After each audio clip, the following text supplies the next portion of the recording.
வணக்கம். இது தமிழ்வினின் மாலை நேர செய்திகள். முதலில் தலைப்புச் செய்திகள். செம்மணி மனித புதைக்குழி விவகாரம் அரசாங்கம் வெளியிட்ட அறிவிப்பு. இலங்கை தமிழர்களுக்கு தனிநாடு, அமித்ஷாவிற்கு பறந்த கடிதம். மீண்டும் கூடும் தேசபந்து தொடர்பான விசாரணை குழு. வடக்கு பிரதேசத்தின் நிலைமையை ஆராய உள்ள ஐநா மனித உரிமைகள் ஆணையாளர்.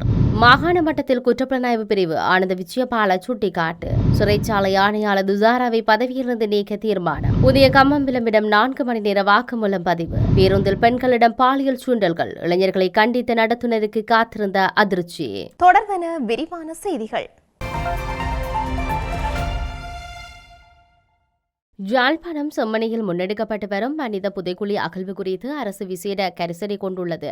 இந்த மனித புதைக்குழி தொடர்பில் உண்மைகள் கண்டறியப்பட வேண்டும். இவ்வாறு நீதியமைச்சர் கர்சன நாணயக்கார தெரிவித்தார். செம்மணி சிந்துபாத்தி இந்து மயானத்தில் கண்டுபிடிக்கப்பட்ட மனித புதைக்குழியில் இருந்து இதுவரை 19 எலும்புக்கூடுகள் முழுமையாக மீட்கப்பட்டுள்ள நிலையில் குறித்த விடயம் சம்பந்தமாக அரசு தரப்பின் நிலைப்பாடு குறித்து வினவிய போதே நீதியமைச்சர் மேற்கண்டவாறு கூறியுள்ளார். செம்மணி பகுதியில் முன்னெடுக்கப்படும் அகழ்வாராய்ச்சியின் போது கண்டறியப்படும் அனைத்து மனித எச்சங்களும் பகுப்பாய்வுக்குட்படுத்தப்படும். பகுப்பாய்வு அறிக்கைகளின் பிரகாரமே அடுத்த நடவடிக்கைகள் குறித்து கூற முடியும். நீதிமன்றத்தின் அனுமதியுடன் குறித்த பகுதியில் தொடர்ச்சியாக அகழ்வு நடவடிக்கைகளுக்கு அனுமதி அளிக்கப்பட்டுள்ளது. அது குறித்து வழக்குகளும் நீதிமன்றத்தில் நிலுவையில் உள்ளன. ஆகவே நீதிமன்றம் தான் இறுதியான முடிவை எடுக்கும். எவ்வாறாயினும் உண்மைகள் கண்டறியப்படுவதற்காக தொடர்ச்சியான அகழ்வு பணிகளுக்காக நிதி வழங்கல் உள்ளிட்ட அனைத்து தொழில்நுட்ப உதவிகளையும் அரசு தரப்பில் வழங்குவதற்கு எதிர்பார்த்துள்ளதோடு விசேட கரிசனையும் கொண்டுள்ளதாக தெரிவித்துள்ளார். இலங்கை தமிழர்களுக்கு தனி நாடு வழங்கப்பட வேண்டும் என்று இந்திய மத்திய அரசாங்கத்திடம் கோரிக்கை மனு ஒன்று கையளிக்கப்பட்டுள்ளது. இந்த கோரிக்கை நேற்றைய தினம் மனுவை மதுரை ஆதீனம் இந்திய மத்திய உள்துறை அமைச்சர் அமித்ஷாவிடம் கையளித்துள்ளனர். இந்திய கடற்தொழிலாளர் பிரச்சினைக்கு கச்சத்தீவை மீட்பதை தீர்வு என்றும் அவர் தனது மனுவில் குறிப்பிட்டுள்ளார். இது தொடர்பில் மதுரை ஆதீனம் கருத்து வெளியிடுகையில், பிரதமர் மோடி மதுரை மீனாட்சி அம்மன் கோயிலுக்கு வரும்போது அவரை சந்தித்து பேசினேன். அப்போது உள்துறை அமைச்சர் அமித்ஷா வந்திருந்தார். அவரை கோயில் முன்பு வரவேற்று மகிழ்ச்சி அளிக்கிறது. அமித்ஷாவிடம் மனு ஒன்றை அளித்தேன். அதில் இலங்கையில் தமிழர்களுக்கு தனி நாடு ஏற்படுத்த வேண்டும், கச்சத்தீவை மீட்டு இந்தியாவுடன் சேர்க்க வேண்டும், இந்திய கடற்தொழிலாளர்கள் தாக்கப்படாமல் இருக்கவும் கடற்தொழிலாளர்கள் பிரச்சனையை தீர்க்கவும் உரிய நடவடிக்கை எடுக்க வேண்டும் என கோரிக்கை வைத்துள்ளேன் என மதுரை ஆதீனம் தெரிவித்துள்ளார். தேசபந்து தென்னகோனின் அதிகார துஷ்பிரயோகம் குறித்து விசாரித்து அறிக்கை அளிக்க நியமிக்கப்பட்ட விசாரணைக்குழு இன்று மீண்டும் கூட உள்ளது. அதன்படி சாட்சிகளின் வாக்குமூலங்கள் தொடர்பாக பிரதிவாதி தரப்பினரின் நிலைப்பாடு குறித்து முன்வைக்கப்பட உள்ளதாக தெரிவிக்கப்பட்டிருந்தது. சட்டமா அதிபர் திணைக்களத்தின் பிரதிநிதிகள் சார்பில் சமீபத்தில் சாட்சிகள் வாக்குமூலங்களை பிரதிவாதி தரப்பினருக்கு வழங்கினார். மேலும் பிரதிவாதிகள் நாடாளுமன்றத்துக்கு வந்து இரு தரப்பினரின் ஒப்புதலுடன் மேலும் 2 சாட்சிகளின் வாக்குமூலங்களை ஆய்வு செய்ய வாய்ப்பு வழங்கப்பட்டது. இலங்கைக்கு பயணம் மேற்கொள்ளவுள்ள ஐநா மனித உரிமைகள் ஆணையாளர் வடக்குக்கு நேரில் வந்து நிலைமைகளை ஆராய உள்ளார். இதன்போது வலிந்து காணாமல் ஆக்கப்பட்டவர்களின் உறவினர்களையும் அவர் சந்தித்து கலந்துரையாட உள்ளார். மலையக மக்களின் நிலை பற்றியும் இலங்கை பயணத்தின் போது அவர் அவதானம் செலுத்துவார் என எதிர்பார்க்கப்படுகிறது. ஐநா மனித உரிமைகள் ஆணையாளர் எதிர்வரும் 23ஆம் தேதி கொழும்பு வருகின்றார். 26ஆம் தேதி வரை இலங்கையில் தங்கியிருக்க திட்டமிட்டுள்ள அவர் ஜனாதிபதி அனுரகுமார திசாநாயக்க, பிரதமர் ஹருணி அமரசூரிய, வெளிவிகார அமைச்சர், நீதியமைச்சர் உள்ளிட்ட அரசு தரப்பினருடன் பேச்சுவார்த்தை நடத்தவுள்ளார். இலங்கை மனித உரிமைகள் ஆணைக்குழுவின் உறுப்பினர்களையும் கொழும்பில் சந்திப்பார் என எதிர்பார்க்கப்படுகிறது. அத்துடன் எதிர்க்கட்சித் தலைவர் மற்றும் சிவில் அமைப்புகளின் செயற்பாட்டாளர்கள், மனித உரிமை ஆர்வலர்கள் ஆகியோரையும் இந்த விஜயத்தின் போது ஐநா மனித உரிமைகள் ஆணையாளர் சந்தித்து கலந்துரையாட உள்ளார் என்று ராஜதந்திர வட்டாரங்களிலிருந்து அறிய முடிகிறது. எதிர்க்கட்சித் தலைவர் சஜித் பிரேமதாச மற்றும் தமிழ் முஸ்லிம் கட்சிகளின் பிரதிநிதிகள், மனித உரிமைகள் செயற்பாட்டாளர்கள் என பலர் தரப்பு கலந்து உரையாடல்களையும் அவர் நடத்த ஏற்பாடு செய்யப்பட்டுள்ளது. மலையக சிவில் செயற்பாட்டாளர்களுக்கான சந்திப்பின் போது மலையக மக்கள் பற்றி கூடுதல் கவனம் செலுத்தப்பட உள்ளது. அதேபோல யாழ்ப்பாணம் மற்றும் முல்லைத்தீவு ஆகிய பகுதிகளுக்கு ஐநா மனித உரிமைகள் ஆணையாளர் நேரில் சென்று நிலைமைகளை ஆராய உள்ளதுடன் போரின் போது வலிந்து காணாமல் ஆக்கப்பட்டவர்களின் உறவினர்களையும் சந்திக்க உள்ளார். ஐநா மனித உரிமைகள் பேரவையில் எதிர்வரும் செப்டம்பர் மாத கூட்டத்தொடரில் இலங்கை குறித்து வலுவானதொரு தீர்மானம் பிரிட்டன் தலைமையில் முன்வைக்கப்பட உள்ளமை குறிப்பிடத்தக்கது.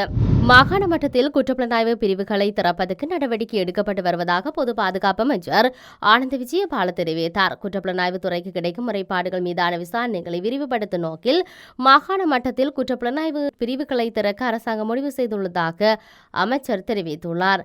வடமத்திய மாகாண குற்றப்புலனாய்வு பிரிவுகளை திறந்து வைக்கும் நிகழ்வில் கலந்து கொண்டு உரையாற்றும் போதே அமைச்சர் இந்த கருத்துக்களை சுட்டிக்காட்டியுள்ளார். இதன்படி எதிர்காலத்தில் குற்றங்கள் தொடர்பான முறைப்பாடுகளை ஒவ்வொரு மாகாண மக்களும் மாகாண மட்டத்தில் நிறுவப்பட்டுள்ள குற்றப்புலனாய்வு பிரிவுகளுக்கு வழங்க முடியும் என்றும் அவர் தெரிவித்தார்.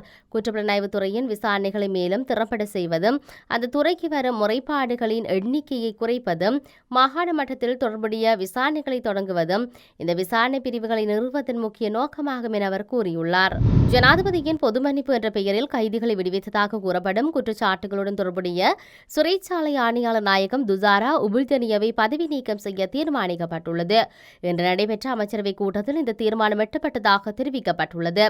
அனுராதபுரம் சிறைச்சாலையில் தண்டனை அனுபவித்து வந்த நிதி குற்றவாளி ஒருவருக்கு ஜனாதிபதி மன்னிப்பு வழங்கியதாக கூறப்படும் சம்பவத்தை தொடர்ந்து துசாரா உமிழ்தனியவின் இடைநீக்கம் செய்யப்பட்டுள்ளார். முன்னாள் அமைச்சர் உதய கமன்பில குற்றப்புலனாய்வு திணைக்களத்தில் இருந்து வெளியேறியுள்ளார்.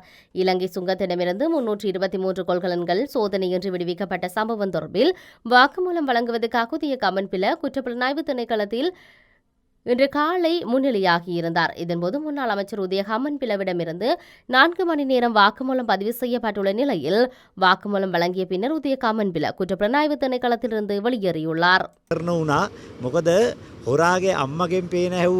හොරාගෙන් පේනහන සිරිතක් නැහැ. ඔබ නොදැන හිටියට ඊයේ මාධ්‍ය හමුව පවත්වපු සීවලි අරුග්ගොඩ මහත්තයා තමයි මේ බහලුම් නිදාස් කරන තීන්දුව ගත්ත කමිටුවේ සභාපතිවරයා. ඉතින් බහලුම් නිදාස් කරපු මිනිස්සයාගෙන් අහනවා ඒ අයට දඬුවම් කරන්නේ නැද්ද කියලා. මේන් කියලා දඬුවම් කරනවා කියලා කියයි. කතන්දර ගොඩක් තියෙනවා. අපේ බලාපොරොත්තුව CIDෙන් ඉල්ලා සිටින්න මේ නිලධාරීන් රටින් පැනීමේ සූදානමක් තියෙනවා බෙල්ජියමට සහ ඔස්ට්‍රේලියාවට. ඒ නිසා ඒ අයට විදේශ ගමන් තහනමක් පනවන්නයි කියලා අපි CIDෙන් ඉල්ලන්න බලාපොරොත්තු වෙනවා. දැන් ප්‍රශ්නේ තියෙන්නේ මේවා කරපු කවුරුවත් ගෙනල්ලා ප්‍රශ්න කරනවා අපි දැක්කේ නැහැ. දැන් මේ පැමිණිල්ල පොලිසියට ගිහිල්ලා මාස 4කට වැඩි. හැබැයි ඒ ගැන ප්‍රශ්න කරන්නේ නැහැ. ප්‍රශ්නේ ගැන කතා කරන අපිව ප්‍රශ්න කරනවා. கண்டி நாவலப்பட்டியிலிருந்து கொழும்பு நோக்கி பயணித்த பேருந்தில் இருந்த பஸ் நடத்துனரை இளைஞர்கள் இருவர் பொல்லால் தாக்கி காயப்படுத்தியுள்ளதாக நாவலப்பட்டி காவல்துறையினர் தெரிவித்தனர். நாவலப்பட்டியிலிருந்து கொழும்பு நோக்கி பயணித்த பேருந்தில் இருந்த இரு இளைஞர்கள் போதைப் பொருளை பாவித்துக் கொண்டு பேருந்தில் இருந்த பெண்களிடம் பாலியல் சூண்டல்கள் செய்துள்ளனர். இதனை அவதானித்த பேருந்து நடத்துனர் இரு இளைஞர்களையும் கண்டித்துள்ளனர். இதனால் கோபமடைந்த இளைஞர்கள் இருவரும் பேருந்து நடத்துனரை பொல்லால் தாக்கி காயப்படுத்தியுள்ளனர்.